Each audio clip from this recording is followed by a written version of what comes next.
오늘의 말씀입니다. 출애굽기 3장 2절에서 4절 말씀입니다. 출애굽기 3장 2절에서 4절 말씀 우리 함께 한 목소리로 봉독해 올리겠습니다. 여호와의 사자가 떨기나무 불꽃 가운데서 그에게 나타나시니라. 그가 보니 떨기나무에 불이 붙었으나 사라지지 아니하는지라. 이에 가로되 내가 돌이켜 가서 이 큰 광경을 보리라. 떨기나무가 어찌하여 타지 아니하는고 하는 동시에 여호와께서 그가 보려고 돌이켜 오는 것을 보신지라. 하나님이 떨기나무 가운데서 그를 불러 가라사대 모세야 모세야 하시매 그가 가로되 내가 여기 있나이다. 아멘.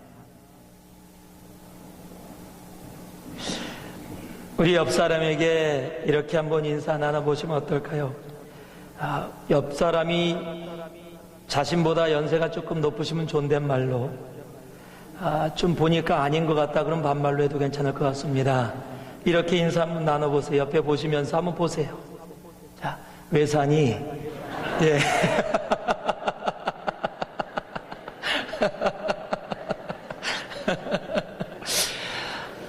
이거 나쁜 말이 아닌데요, 그렇죠?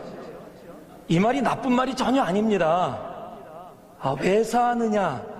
결코 나쁜 말이 아닌데 한국말로는 조금 오묘한 그 의미가 이 단어 속에 들어 있습니다. 그래서 왜 사니? 왜 사십니까?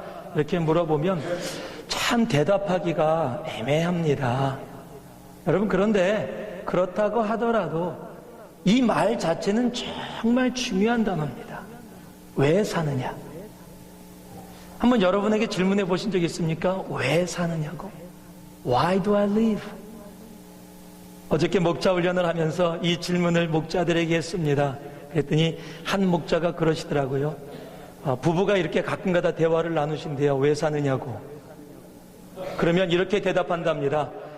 그러게 말입니다. 왜 사느냐? 그러게 말입니다. 여러분은 왜 사십니까? 여러분, 이 질문이 중요한 이유는 왜 사는지를 아는 것이 바로 비전이기 때문에 그렇습니다. 왜 사는지를, 내가 이 땅에 왜 존재하는지를, 내가 오늘 왜 이곳에서 이렇게 예배드리며 내 삶을 사는지를 아는 것이 바로 비전이기 때문에 그래서 중요합니다. 듣지도 보지도 말하지도 못하던 헬렌 켈러, 여러분이 다 아실 겁니다. 그가 태어나면서부터 듣지도 못했고 말하지도 못했고 보지도 못했습니다. 그런데 그가 가장 원했던 것이 보는 것이었습니다. 그래서 1931년에 쓴 The Atlantic Monthly라는 책에서 그녀가 이렇게 고백합니다. 만일 내게 유일한 소원이 있다면 그것은 죽기 전에 꼭 사흘 동안만 눈을 떠서 세상을 보는 것이다. 그런데 그런 헬렌 켈러에게 한 사람이 물었습니다. 보지 못하는 것보다 더 불행한 것은 무엇입니까? 그랬더니 헬렌 켈러가 이렇게 대답합니다. 시력은 있으되 비전이 없는 것입니다.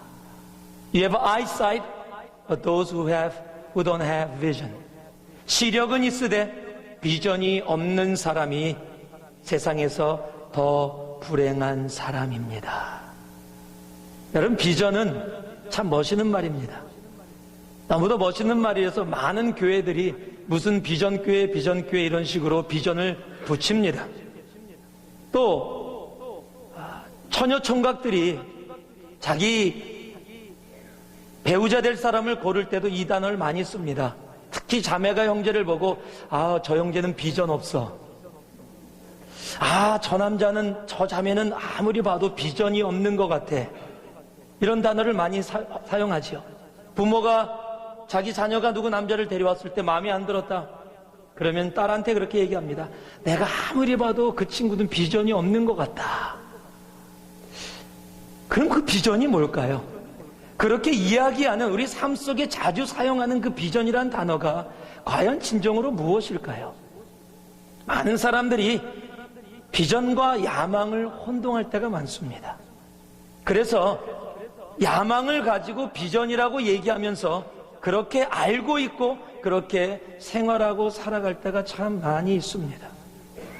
여러분, 모세도 비전이 있었습니다. 모세도 쉽게 얘기하면 원래 야망이 있었습니다. 그가 갖고 있었던 비전은 이스라엘을 구원하는 비전이었습니다. 좋은 겁니다. 이스라엘을 구원하고자 하는 비전이 있었기 때문에 그가 애굽의 군사를 죽였고 이스라엘 백성을 살리기를 원했습니다. 결코 나쁜 일이 아니었습니다. 그러나 그는 실패했습니다. 왜냐면은요, 그것은 하나님이 얘기하는 비전이 아니라 자기가 원하는 야망이었기 때문에 그렇습니다. 그런데 여러분 아십니까? 하나님도 그 일을 원하셨습니다. 그 일이 뭡니까? 이스라엘을 구원하는 일입니다. 하나님도 원했고 모세도 원했습니다. 그런데요, 모세는 실패했고 오늘 읽은 본문에서 보듯이 이제 하나님이 그 모세를 들어서 동일한 일을 시키고자 하십니다. 아니, 그러려면 40년 전에 그냥 시키시지 뭐 40년 동안이나 기다린 다음에 그 일을 시키시나. 그것은 동일한 일이지만 모세가 행했던 것은 비전이 아니라 야망, 앰비션이었기 때문에 그렇습니다. 그리고 하나님은 모세가 동일한 일이지만 야망이 아닌 비전으로 이스라엘 백성들을 구원하기를 원하셨던 것입니다. 야망은 하나님과 상관없이 내가 원하는 것을 하는 것이 야망입니다. 그것이 아무리 좋은 일이라 하더라도, 그것이 이스라엘 백성을 구원하는 일이라 하더라도 하나님하고 상관없이 내가 원해서 because I desire, because I want to do it 하고 하는 일들은 그것은 야망입니다. 그런데 하나님께서 간섭하시고 하나님께서 함께 하시는 일, 어떤 모습으로요? 바로 부르심입니다. calling. 동일한 일을, 그 차이가 어디서 시작이 됐냐면 하나님이 부르셨느냐입니다. 비전은요, 그래서 부르심에서 시작합니다. 동일한 일인데 다릅니다. 왜냐하면 부르심이 있느냐 없느냐의 차이기 때문에 그렇습니다. 하나님은 모세를 태어나는 순간서부터 이스라엘 백성을 구원하는 일에 쓰고자 하셨습니다. 그래서 이 모세를 애굽 땅에 그 레위족 속에 태어나게 하셨습니다. 그리고 모세가 그 마음을 받아서 이스라엘을 구원하기 위해서 자기가 실행을 했습니다. 그런데 하나님이 동참하지 않으셨습니다. 왜냐하면 하나님의 부르심이 없는 일은 아무리 좋은 일이라 하더라도 그것은 비전이 아니기 때문에 그렇습니다.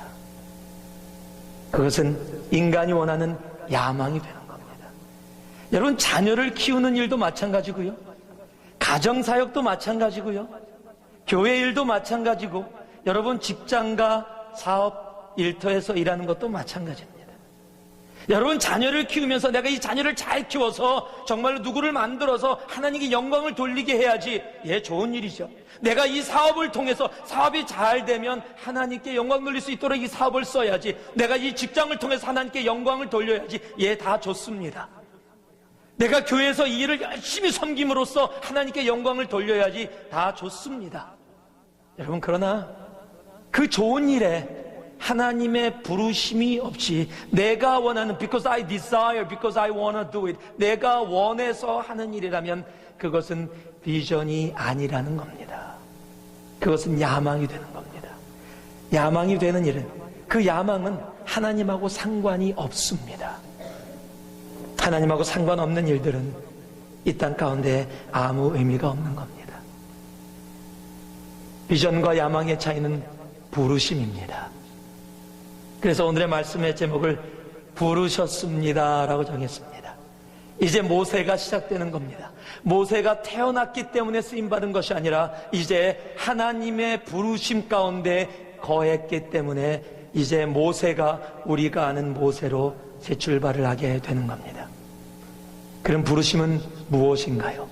어떻게 하는 것이 부르심이고 그 부르심 속에는 무엇이 담겨 있나요? 우리 몇 가지를 오늘 말씀 속에서 함께 보기를 원합니다. 4절 말씀입니다.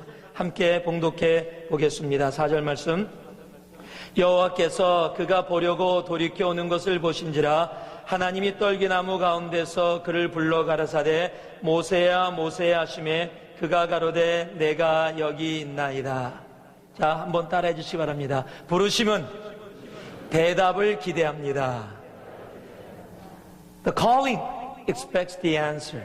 여러분, 부르심은 대답을 기대하고 있습니다. 제가 집에서 하늘아 부르면은요, 제가 원하는 것은 하늘이 네 하는 대답입니다. 제가 그 대답을 기대하지 않고 하늘아 부르고 네 그러면 그냥 한번 해봤어 그러지 않습니다. 저는 카톡이 오면 바로 대답합니다. 왜냐면요, 저는 카톡으로 안 들리고요, 이렇게 들려요. 가톡 까똑 여러분 많이 들으실 겁니다. 카톡 하시는 분들 가톡 이렇게 들려요. 바로 대답해야 됩니다. 여러분, 카톡 보내도 이메일 보내도 전화해도 아무 대답 없는 사람이요, 그러면 서서히 열받기 시작하죠. 여러분, 부르는 것이 있으면 대답을 기대하고 있는 겁니다. 여러분, 하나님의 부르심은 우리의 대답을 기대합니다. 근데 문제는요, 성경이 뭐라고 이야기하고 있냐면 이 세대를 피리를 불어도 함께 춤을 추지 않는 세대다. 축제를 벌려놓고 그 축제 가운데 사람들을 인바이트해서 그곳에서 함께 축제를 하자고 음악을 막 플레이했는데 그냥 서서 그곳에 참여하지 않는다라는 겁니다. 하나님이 부르시면 대답하지요? 아니요. 그 하나님의 부르심이 내가 원치 않거나 내가 듣고 싶지 않거나 내가 생각하기에 옳지 않다라고 느껴지고 내가 생각하기에 나에게 희생을 요구한다라고 생각할 때 많은 사람들이 그 영적인 부르심에 대답하지 않고 무시하고 지낼 때가 있는 것이 사실입니다. 예전에 청년들하고 사역하다 보면은요, 전화 걸어서 내가 오늘 기도원에 올라가는데 우리 같이 기도원 올라갈래? 그러면은요, 다들 바쁘대요. 그런데 번개라 그러죠. 갑자기 전화 걸어서 좋은 영화 나왔는데 영화 볼래? 그러면 3, 40명 쉽게 모읍니다. 왜요? 내가 보고 싶어하는 영화에는 쉽게 대답합니다. 그런데 기도원에는 쉽게 대답하지 않습니다. 금식에는 쉽게 대답하지 않습니다. 우리 북한을 위해서, 우리 죽어가는 우리 민족을 위해서 함께 금식하며 기도합시다. 그러면요, 조용합니다. 파티를 벌렸습니다. 우리 마음껏 먹읍시다. 할렐루야 외칩니다. 내가 원하는 것과 원하지 않는 것이 너무 확실해요. 여러분, 이 시대는 하나님이 하나님의 그 영적인 부르심에 대답하는 것을 원하십니다. 사무엘서 3장을 보면은요, 사무엘상 3장에 하나님이 사무엘을 부르십니다. 사무엘아 얘기했을 때 주님 내가 여기 있습니다 대답했을 때 사무엘이 이스라엘의 역사를 시작하는 위대한 선지자로 서게 되는 겁니다. 이사야서 6장 말씀에 보면 이사야를 향해서, 그리고 세상을 향해서 내가 누구를 보내면 누가 우리를 위하여 갈 거라는 하나님의 그 말씀에 이사야가 Here I am, 내가 여기 있나이다, Send me, 나를 보내소서라고 얘기하는 겁니다. 그리고 하나님 앞에 그렇게 쓰임받게 되는 겁니다. 하나님은 지금도 하나님의 부르심에 대답하는 사람들을 찾고 계십니다. 오늘 이 말씀 속에서, 그리고 여러분의 인생 가운데 하나님의 부르심 가운데 민감한 여러분이 되길 바랍니다. 모세처럼 모세야 모세야라고 부를 때 내가 여기 있습니다라는 그 대답 가운데 모세의 인생이 이스라엘을 구원하는 출애굽에 쓰임받는 엄청난 사람으로 시작됐다라는 사실을 기억할 수 있길 바랍니다. 하나님은 오늘도 우리들에게 그 대답을 기다리고 계십니다.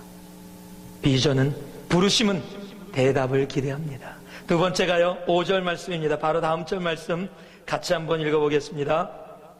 하나님이 가라사대 이리로 가까이 하지 말라, 너의 선 곳은 거룩한 땅이니 내 발에서 신을 벗으라. 한번 따라해 주시기 바랍니다. 부르심은 나를 내려놓게 합니다. 한 외국인이 한국 분하고 함께 한국 사람 집에 방문했습니다. 그런데 집을 들어가려고 그러는데 갑자기 문 앞에 서더니만 그 한국 분이 신발을 벗는 거예요. 신발을 벗고 안으로 들어가니까 자기도 신발을 벗었습니다. 그리고 들어가더니 바로 무릎 꿇고 기도하는 거예요. 자기도 무릎 꿇고 기도했습니다. 그러고 나서 나오면서 그 한국 분한테 그러더래요. 아, 왜 한국 사람들의 신앙이 그렇게 뜨거운지 알겠다고. 모든 집이 거룩한 땅이라서, 그래서 한국 사람들의 신앙이 그렇게 뜨겁다고. 예, 오늘 말씀이 바로 그 말씀이에요. 하나님이 모세를 향해서 이곳은 거룩한 땅이니 내 신을 벗으라. 여러분, 오늘도 집에 들어가실 때 거룩한 땅이라서 신을 벗고 들어가십니까? 그곳에 하나님이 계시기에요. 여러분, 그런데 이 신을 벗으라고 하는 이유가 뭡니까? 여러분, 당시 제사장들이 제사를 드릴 때, 성소와 지성소에서 제사를 드릴 때 신을 신지 않고 제사를 드렸습니다. 그것은 나는 하나님께 온전히 속한 사람이라는 겁니다. 나는 주님의 온전한 종이라는 의미입니다. 그래서 당시의 문화 가운데 종들도 신을 신지 않았습니다. 즉, 주님의 부르시면 네가 가지고 살아왔던 모든 삶의 모든 것, 이제 나의 종으로서, 나의 둘로스로서 그것을 벗으라는 거고, 벗으라고 말씀해 주시는 겁니다. 누가복음 15장 22절에 보면 탕자의 이야기 가운데 탕자가 회개하고 이야기가 적혀 있습니다. 거기 이렇게 적혀 있습니다. 아버지는 종들에게 이르되 제일 좋은 옷을 내어다가 입히고 손에 가락지를 끼우고 발에 신을 신기라. 왜요? 탕자가 종처럼 살았거든요. 그래서 신도 없었습니다. 그러니까 그가 돌아오니까 이제 그에게 신을 신기라라고 얘기하는 겁니다. 그를 아들로 회복시켜주는 모습입니다. 그런데 주님의 부르심에는 그 신을 벗으라고 얘기하십니다. 왜냐면은요, 하나님의 부르심을 받은 사람들은요, 그 부르심 앞에는요, 나를 내려놓아야 그 부르심이 온전히 임할 수 있기 때문에 그렇습니다. 나의 것을 가지고는 하나님의 부르심과 상관이 없어요. 제가 태권도를 젊었을 때 조금 했었습니다. 그런데 태권도를 가르치다 보면 태권도를 잘 배우는 사람이 있고 배우는 걸 참 힘들어하는 사람이 있어요. 그 차이가 뭐냐면 태권도를 잘 배우는 사람은 한 번도 태권도를 안 배워본 사람입니다. 그래서 가르쳐 주는 대로 합니다. 올려막기라는 것이 있습니다. 손을 가지고 위에서 몽둥이나 이런 것을 내려칠 때 태권도로 올려막는 행위입니다. 자, 지금 저를 봤듯이 안쪽에서 X라고 하고 그리고 돌리면서 막습니다. 이게 제가 배웠던 송무관 스타일입니다. 태권도가 여러 관이 있어요. 송무관, 무덕관 이런 식으로 있는데 저는 그렇게 배웠습니다. 그래서 제가 가르칠 때 사람들을 그렇게 가르쳤어요. 그런데 한 친구가 이렇게 가르쳐도 계속 밖에서 나오는 거예요. 왜 그러냐? 제발 이렇게 해라. 그런데 그 친구는 예전에 태권도를 배웠는데 이 밖에서 하는 스타일을 배운 거예요. 그러니까 자기가 예전에 배웠던 것을 버리지 못하니까 자꾸 가르쳐도 이것이 안 되는 겁니다. 위 돌려막기를 하려고 그러면 자꾸 갔다가 다시 돌아와서, 여러분 이러면 벌써 몽둥이 내려왔습니다. 이거 바꾸다 보면 안 되는 거예요. 바로 그 모습이에요. 하나님의 부르심에는요, 나의 것을 가지고 있으면 하나님의 것을 온전히 받아들이고 하나님이 부르신 그 길을 온전히 걸어가기가 힘들다는 겁니다. 하나님은 그래서 우리에게 모든 것을 내려놓으라고 이야기하는 겁니다.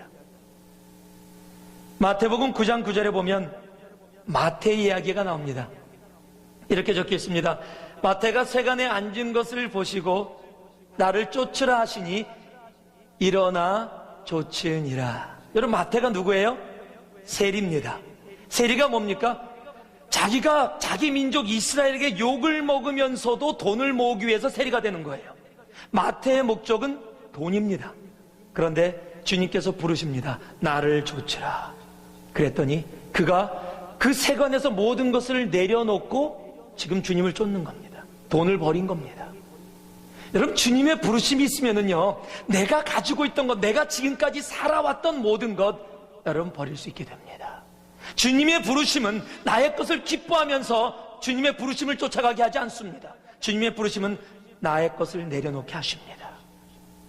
동일한 사람이 있습니다. 누가복음 19장 8절에 나오는 삭개오입니다. 삭개오를 주님께서 뽕나무에서 부르시고 그의 집에 방문하셨습니다. 주님께서 아무 얘기도 안 했는데 예수님의 그 구원의 부르심을 받은 삭개오가 이렇게 고백합니다. 내 소유의 절반을 가난한 자들에게 주겠사 하며 만일 네 것을 토색하다 강제로 뺏었으면 4배나 갚겠나이다. 여러분, 삭개오는 세리뿐만이 아니라 세리장이에요. 세리들이 여러 명이 있으면 그 사람들을 다 다스리는 장입니다. 여러분, 그 정도 그때 되려면 얼마나 돈에 그냥 미쳐 있어야 하는지요. 그런데 예수의 부르심을 받고 지금 이 삭개오가 어떻게 합니까? 모든 것을 다 내려놓는 겁니다. 자기가 살았던 이유, 돈, 그것을 주님 앞에 다 내려놓는 겁니다. 이게 부르심이에요. 똑같은 상황이었는데 그 부르심에 반응하지 못한 사람이 성경에 나옵니다. 그것이 마태복음 19장 22절입니다. 돈을 버리지 못한 부자 청년의 이야기입니다. 이 청년이 예수님에게 어떻게 다가왔는지 아십니까? 주님, 어떻게 하면 내가 영생을 얻을 수 있습니까? 엄청난 영적인 질문 아닙니까 지금? 그래서 예수님이 계명을 다 지켜라 그랬더니 당당하게 제가 그 계명을 다 지켰습니다. 그랬더니 예수님이 얘기하십니다. 그러면 네가 가지고 있는 모든 재물을 팔아서 가난한 사람들에게 나눠주고 너는 나를 좇으라 부르셨습니다. 그런데 그 답이 바로 이 말씀이에요. 그 청년이 재물이 많음으로 이 말씀을 듣고 뭐라고요? 근심하며 가니라. 여러분, 똑같은 부르심을 받았는데 마태도 돈을 위해 살았었고 삭개오도 돈을 위해서 살았어요. 이 사람들은 돈을 위해서 살아서 욕을 먹을 정도로 돈을 위해 사는 사람들입니다. 이 부자 청년은요, 영생을 구했던 사람입니다. 계명을 다 지켰던 사람이에요. 오히려 사람들 앞에서 칭찬받았던 청년일지 모릅니다. 그런데 하나님의 부르심 앞에, 예수의 부르심 앞에 마태와 삭개오는 자기가 살아왔던 그 돈이라는 자기가 바랬던 것을 내려놓았지만 이 부자 청년은 근심하며 돌아갔다라는 사실입니다. 거기서 이들의 인생이 갈라지는 겁니다. 여러분, 하나님의 진정한 부르심은 내가 가지고 있던 것, 내가 원하는 것. 이 청년은 돈도 버리기 원치 않았고 영생도 얻기 원했어요. 근데 하나님은 그렇게 하지 않으십니다. 하나님의 부르심은 나의 모든 것을 내려놓게 하십니다. 여러분, 돈뿐만이 아닙니다. 자기가 살아온 삶의 방식도 그렇습니다. 누가복음 6장 15절에 보면 시몬의 이야기가 나옵니다. 시몬은 아주 심플하게 표현되어 있어요. 셀롯이라 하는 시몬, 이 셀롯, 질랏이라는 이 시몬, 한국말로 하면 열심당원이라고 합니다. 이 질랏이라고 표현을 했는데 다른 사람들은 그냥 마태와 도마와 알페오의 아들 야고보와 및 셀롯이라 하는 시몬, 이 셀롯이 이름이 아닙니다. 이 셀롯의 질랏이라는 것은 당시에 이스라엘을 로마의 그 식민지로부터 폭력을 통해서, 전투를 통해서, 싸움을 통해서 이스라엘을 구원하기 원하는 이스라엘의 독립투사들입니다. 즉 폭력을 통해서 이스라엘을 구원하기 원했던 시몬이었는데, 그래서 시몬을 표현하며 셀롯이라는 시몬이라고 얘기했는데, 주님을 만난 그 순간 시몬은 그 모든 것을 내려놓습니다.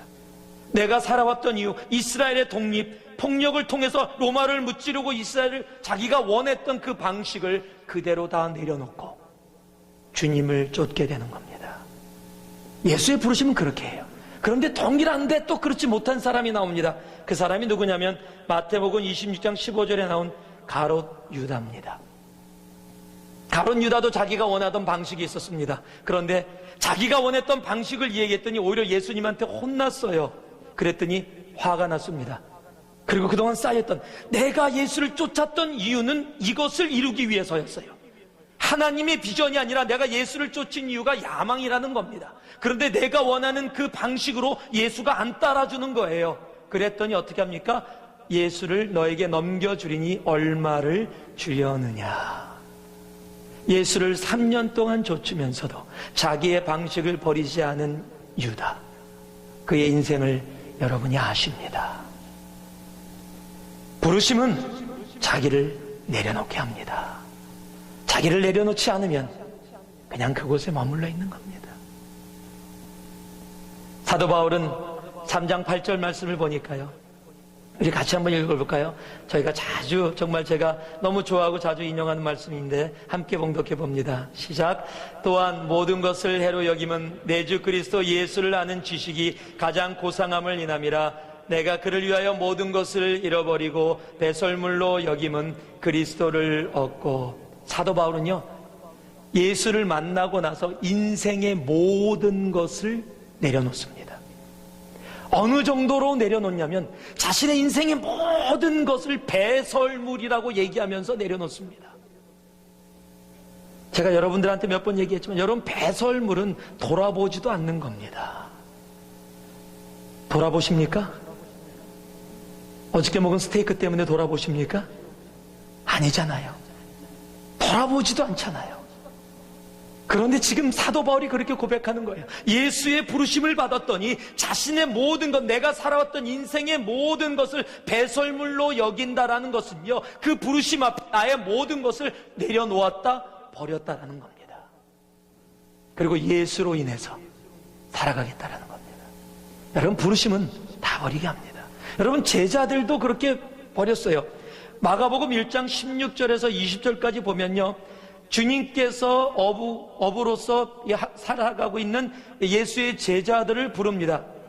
그럼 거기 쭉 읽어보다 보면은요, 뭐라고 예수가 부르시니까 내가 너희로 사람을 낚는 어부가 되게 하리라 하시니 곧 그물을 버려두고 쫓으니라. 그리고 또 부르니까요, 뭐라고 얘기하시면 그물을 깃고 있는데 20절 말씀입니다.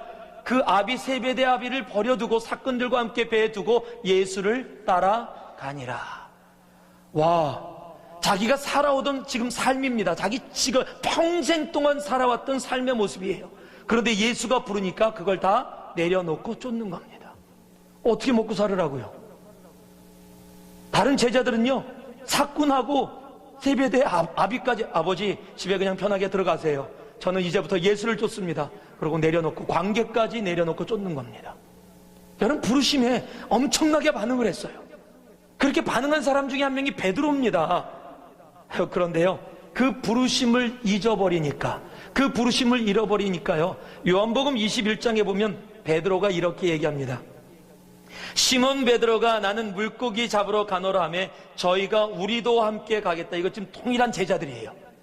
제가 지금 마가복음 1장에 했던 그 제자들입니다. 지금 예수님이 십자가에 달려 죽으시고 부활하셨는데 아직까지도 모든 걸 잃어버린 겁니다.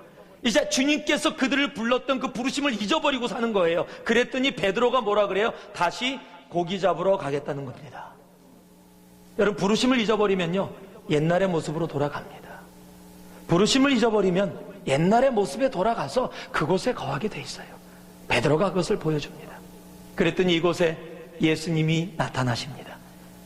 그리고 고기를 잡게 하십니다. 그리고 그들 밥을 만들어서 함께 식사합니다. 그러면서 그들에게 그 유명한 말씀을 하십니다. 21장 15절 말씀부터요, 뭐라고요? 가라사대 내 어린 양을 먹이라. 다시 부르심의 회복입니다. 여러분, 주님이 우리들에게 다시 원했던 것은 바로 처음에 너를 불렀던 그 부르심의 회복입니다. 하나님이 여러분을 부르셨는데 그 부르심을 잊어버리고 옛날의 모습으로 다시 돌아가 살고 계시는 분은 계시지 않습니까? 하나님이 여러분을 부르시고 하나님의 나라를 위해서, 아니요, 선교를 얘기하고 있는 게 아닙니다. 여러분 직장에서, 여러분 가정에서, 여러분 자녀를 키우며 교회에서의 일도 마찬가지입니다. 처음에 주님이 부르셨을 때는 교회 일이 너무너무 기쁘고 정말 기뻐서 내가 지나가는 휴지 하나만 주셔도 그것이 감격하고 하나님 나를 이렇게 사용해 주심을 감사합니다는 그 부르심 가운데 살았는데, 시간이 지나고 10년이 되고 20년이 됐더니 이제는 교회 일이 하나님의 부르심이 아니라 어느새 나의 일이 되어 있지는 않습니까? 내 야망이 되어 있지는 않습니까? 이 교회는, 내가 생각하기에 이 교회는 이 방향으로 가야 되는데 이 방향으로 가지 않고 있어.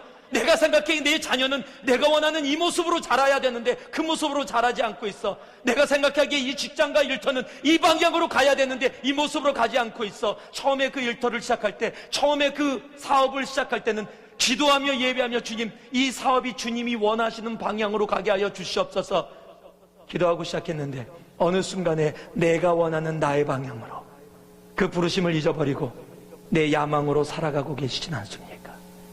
내 자녀를 내가 바라는 내 야망으로 키우고 계시지는 않으십니까? 주님의 교회를 내가 원하는 방식으로 그렇게 만들려고 하고 계시지는 않습니까? 부르심을 잊어버리면 원래의 모습으로 돌아가는 것이 인간의 모습입니다. 부르심은 내가 가지고 있었던 모든 것을 내려놓게 합니다. 오늘 이 예배 가운데도 하나님은 여러분을 부르십니다. 그 부르심 가운데 대답하며 나의 것을 내려놓고 나아갈 수 있는 진정한 그 부르심에 응답하는 여러분 되기를 주님의 이름으로 축원합니다. 한 가지 더 봅니다. 10절 말씀입니다. 같이 한번 읽습니다. 시작. 이제 내가 너를 바로에게 보내어 너로 내 백성 이스라엘 자손을 애굽에서 인도하여 내게 하리라. 한번 따라해 주시기 바랍니다. 부르심은 나의 일을 하나님의 일로 변화시킵니다.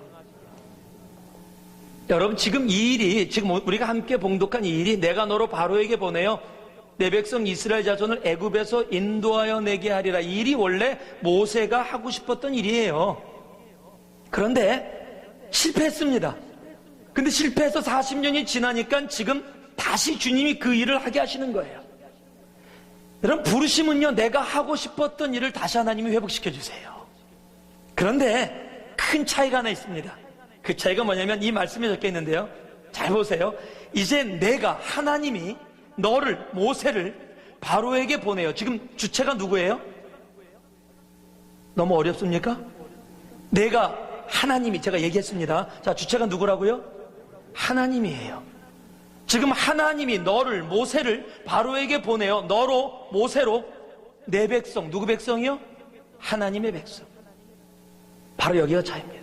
여러분, 부르심은요, 동일한 이스라엘 백성을 구원해내는 겁니다. 아마 모세는 그랬을지 몰라요.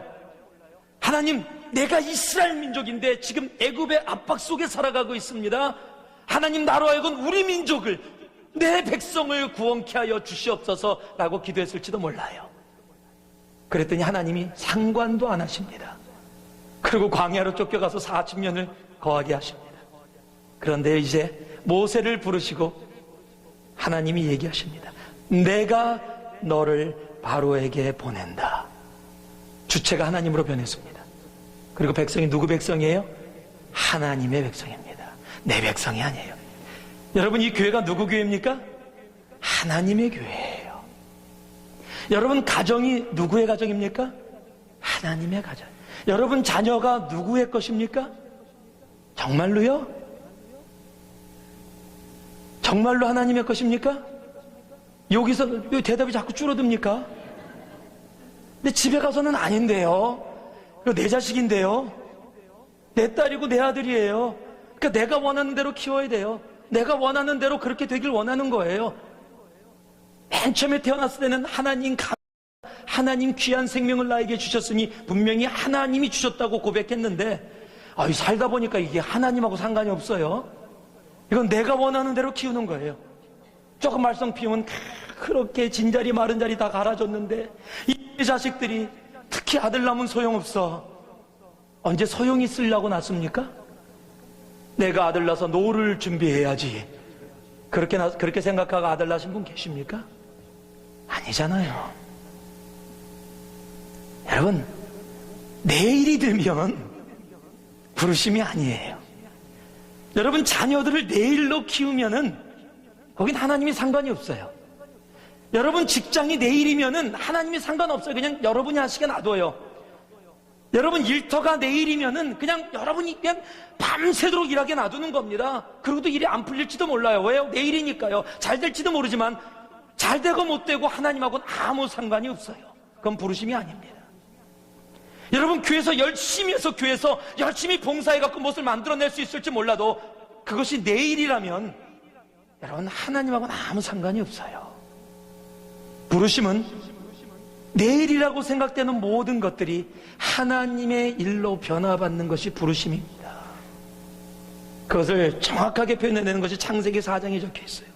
창세기 4장 1절을 한번 보면은요, 무슨 얘기냐면은 하와가 가인을 낳는 겁니다.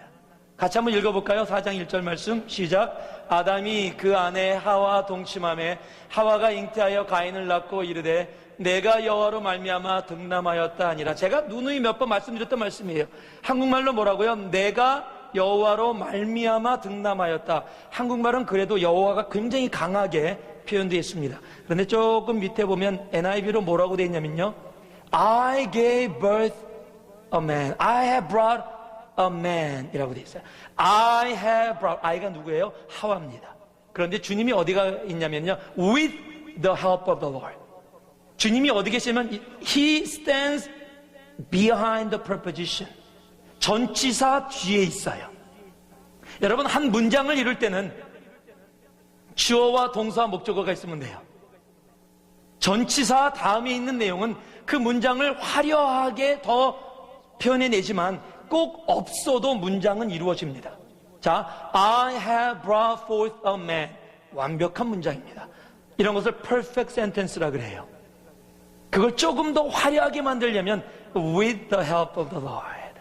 주님과 주님의 도우심이 함께 있어서. 여러분, 주어가 누구예요? 나입니다. 하와입니다. 그랬더니 결과가 뭡니까? 가인입니다. 인류 최초의 살인자 가인이 탄생하는 겁니다. 여러분, 생명이 있게 한 건 하나님이세요. 그런데 나의 고백이 나라고 얘기하는 겁니다. 내 일이 되어버렸어요. 그랬더니 하나님은 그 인류를 통해서 이루시고자 하는 일 속에 상관이 없어진 겁니다. 그랬더니 어떤 결과요? 가인이라는 결과가 나오는 겁니다. 그리고 그 과정을 거쳐서 자기 또 다른 아들 아벨까지도 잃습니다. 그리고 25절에 가면 다시 이제 하와가 세 번째 아들 셋을 낳으면서 이렇게 고백합니다. 내가 여호와로 25절 말씀 한번 보여주시죠. 주의 보혈 능력 있는 거 압니다, 저도. 예, 그래서 25절 말씀입니다. 창세기 4장 25절 말씀. 예, 없으시면 예, 제가 그냥 부분적으로 말씀드리겠습니다. 셋을 주시면서 뭐라고 얘기하고 있냐면, 나왔습니까? 예, 아담이 다시 아내와 동침함에 그가 아들을 낳아 그 이름을 셋이라 하였으니 이는 하나님이 내게 가인의 죽인 아벨 대신에 다른 씨를 주셨다 함이며. 그냥 한국말로 읽으면 굉장히 길어서 이해가 어렵습니다. 영어로 똑같습니다. God has granted me another child. 자, 동일하게 아들이 이 땅에 태어났는데 지금 하와가 뭐라고 고백하고 있습니까? 하나님이 나에게 아들을 주셨다. 주어가 누구예요? 하나님이에요.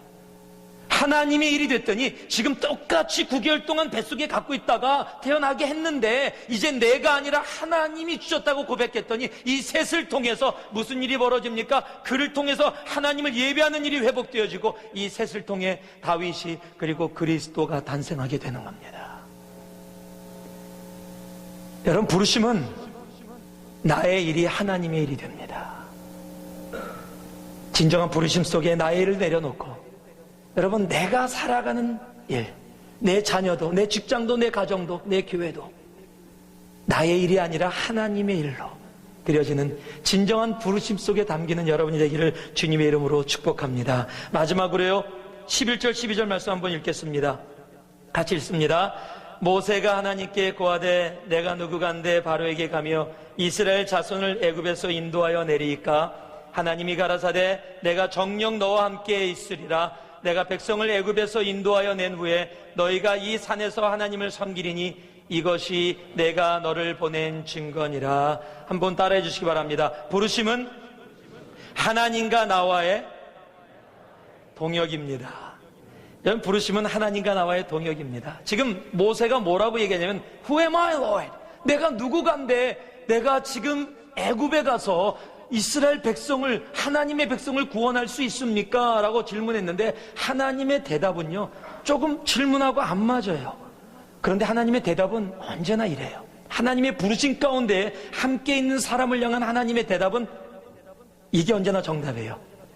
I will be with you. 내가 너와 함께 하겠다. 여러분, 이 말씀을 잘 보셔야 돼요. 내가 너와 함께 하겠다는 말이죠. I will do it. You don't have to worry about it. 네가 신경 쓸 거 없다. I will do it. You just stand there. I will do everything. 그 얘기가 아니에요. 너랑 함께 하겠다는 겁니다.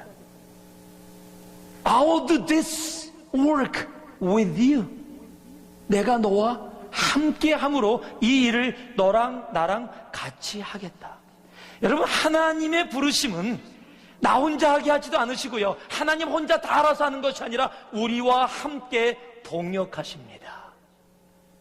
여러분, 혼자 하는 게 더 쉬워요. 주님은 그냥 혼자 나타나셔서 다 하실 수 있습니다. 이스라엘 백성 혼자 다 구원하실 수 있습니다. 여러분, 홍해를 가를 때도요, 주님께서 가르치면 되잖아요. 그런데 뭐라고요? 팔을 벌려 바다를 향해서 지팡이를 내미니까, 모세가 이거 모세 지팡이가 틀린 겁니까? 뭐 손에 무슨 능력이 있는 겁니까? 아니요, 하나님은요 그냥 하실 수 있는데 손을 내밀어 바다를 향하게 하십니다. 함께 하기 원하세요. 그냥 반석에서 물 나오게 할 수 있는데 모세를 향해서 치라고 얘기합니다. 여러분, 하나님은, 하나님의 부르심은 동역이에요. 하나님이 못해서가 아니라 하나님은 우리와 함께하는 걸 기뻐하십니다. 일본에서 도쿄에 눈이 많이 안 오는데 하루는 눈이 왔어요. 눈을 많이 이렇게 있어서 눈 앞에를 좀 치우려고 빗자루 같은 거 가져가서 막 눈사람 만들다가 하늘이가 어렸을 때 눈을 같이 막 치웠어요. 그래서 막 눈을 막 치우면서 하는데 내가 눈을 치우면 얘가 자꾸 어지럽히는 거예요. 자기는 치운다고 하는데. 그래서 계속 하여튼 열심히 해갖고 치웠습니다. 그랬더니 하늘이가 하는 말이 뭔지 아세요? Daddy, we did it. 야, 내가 다 했다, 임마, 내가 다.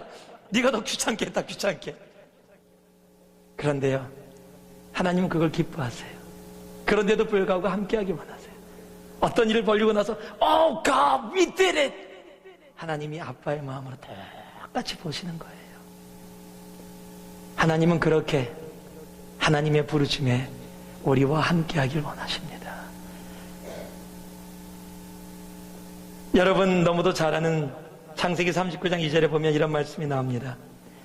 여호와께서 요셉과 함께 하심으로 그가 형통한 자가 되어.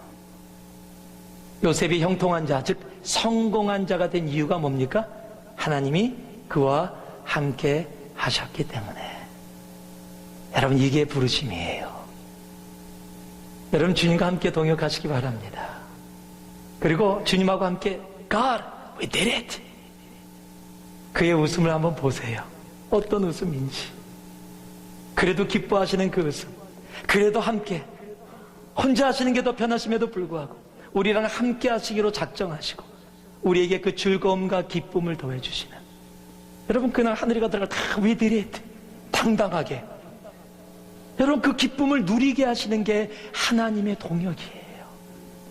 여러분, 일터에서, 여러분 직장에서, 여러분 자녀를 키우며, 여러분 교회를 섬기며, 여러분 개인의 삶에서 여러분 그렇게 당당하게 기쁨을 누릴 수 있길 바랍니다.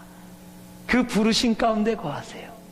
그럼 하나님이 동역해 주십니다. 모세는 그걸 너무도 잘 알았습니다. 그래서 출애굽기 33장에 시내산에 있다가 이제 너희들이 가라 그랬더니 모세가 뭐라고 얘기하냐면요, 같이 한번 읽고 말씀 마치기만 합니다. 33장 15절 16절입니다.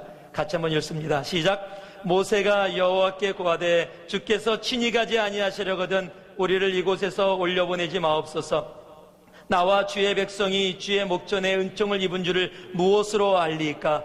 주께서 우리와 함께 행하심으로 나와 주의 백성을 천하 만민 중에 구별하심이 아니니까. 모세는 너무 잘 알았어요. 그래서 가라 그랬더니 주님이 함께 가지 아니하시면 안 가겠습니다. 주님이 함께하지 않는 것은 부르심이 아닙니다. 여러분, 직장에서 이런 고백할 수 있기를 바랍니다. 여러분, 일터에서, 여러분 가정에서, 여러분 자녀를 키우며 그렇게 고백할 수 있길 바라요. 여러분, 교회를 하면서 그렇게 고백할 수 있길 바랍니다. 주님, 내가 하지 말게 하옵소서. 주님이 함께하지 아니하시면 이것은 주님하고 상관없는 일 아니지 않습니까? 주님이 나와 함께 우리 자녀들을 키워주지 아니하시면 이것은 내 자녀지 하나님의 자녀가 아니지 않습니까? 하나님이 직장이 일터가 하나님이 함께하지 아니하시면 하나님 이게 내 일이지 어떻게 하나님 일이 됩니까? 하나님 부르심 속에 직장에 거하기 원합니다. 부르심 속에 사업터에 있기를 원합니다. 하나님의 부르심으로 자녀를 키우기를 원합니다. 하나님의 부르심으로 교회에서 섬길 수 있기를 원합니다. 하나님, 나와 동행하여 주시옵소서. 그 동행함의 기쁨을, 그 그 형통함을 하나님 온 세상이 보게 하여 주시옵소서. 그게 부르심입니다. 하나님이 오늘도 여러분에게 부르십니다. 말씀을 통해, 그리고 여러분에게 하나님께서 오늘도 그 부르심을 허락해 주실 것입니다. 하나님의 부르심은 대답을 기대합니다. 오늘 대답할 수 있길 바랍니다. 하나님의 부르심은요, 나를 다 내려놓게 하십니다. 붙잡고 계시지 마세요. 입에는 영적인 이야기들이 잔뜩 담겼는데 근심하며 돌아가는 부자 청년처럼 하나님의 부르심을 거절하고 돌아가는, 나를 내려놓지 못해 거절하고 돌아가는 어리석은 자가 되지 않기를 바랍니다. 부르심은 나의 일을 하나님의 일로 만들어 주십니다. 내 일이 아닙니다. 내 자녀가 아닙니다. 내 사업이 아닙니다. 내 교회가 아닙니다. 하나님의 것입니다. 부르심은 나 혼자가 아닙니다. 하나님과의 동역입니다. 그래서 즐거운 겁니다.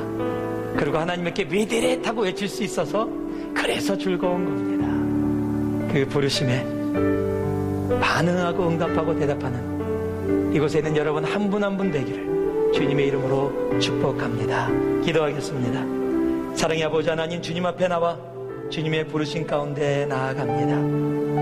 하나님, 주님의 부르심에 대답할 수 있는 오늘 우리 되게 하여 주시옵소서.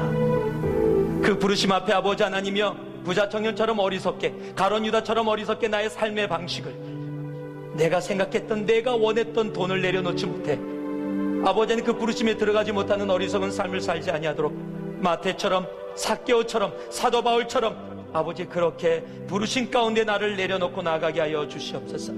하나님이여, 나의 일이 아님을 고백합니다. 내 자녀가 아님을 고백합니다. 내 가정이 아니라 하나님의 가정임을 고백합니다. 내 일터가 아니라 하나님의 일터임을 고백합니다.